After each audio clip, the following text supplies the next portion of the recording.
தருமபுரி மாவட்டத்தில் உள்ள டிமேக்ஸ் திரையரங்கம் முன்பு நாம் தமிழர் கட்சியினர் கிங்டம் திரைப்படத்தை திரையிடக்கூடாது என ஆர்ப்பாட்டத்தில் ஈடுபட்டனர். தருமபுரி மாவட்டத்தில் உள்ள டிமேக்ஸ் திரையரங்கம் முன்பு நாம் தமிழர் கட்சியின் கிங்டம் திரைப்படத்தை திரையிடக்கூடாது என ஆர்ப்பாட்டத்தில் ஈடுபட்டனர்.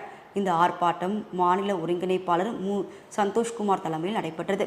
இதில் தருமபுரி மாவட்டத்தில் உள்ள 5 சட்டமன்ற தொகுதியிலிருந்தும் ஏராளமான கட்சி நிர்வாகிகள் கலந்து கொண்டனர்.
தமிழர்களை இழிவுபடுத்தும்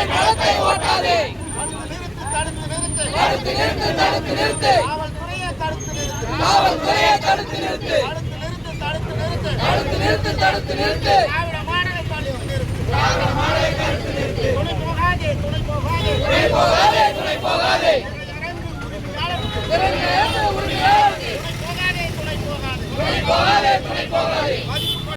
இந்த வீடியோ உங்களுக்கு பிடிச்சிருந்தா மறக்காமல் லைக் பண்ணுங்கள், ஷேர் பண்ணுங்கள், கமெண்ட் பண்ணுங்கள் அண்ட் உங்கள் ஃப்ரெண்ட்ஸ்க்கும் ஷேர் பண்ணுங்கள். நீங்கள் இன்னும் டிபி ட்ரெண்டிங் சேனலை சப்ஸ்கிரைப் பண்ணினா சப்ஸ்கிரைப் பண்ணிவிட்டு பக்கத்தில் இருக்க பெல் ஐக்கானும் கிளிக் பண்ணிக்கோங்க.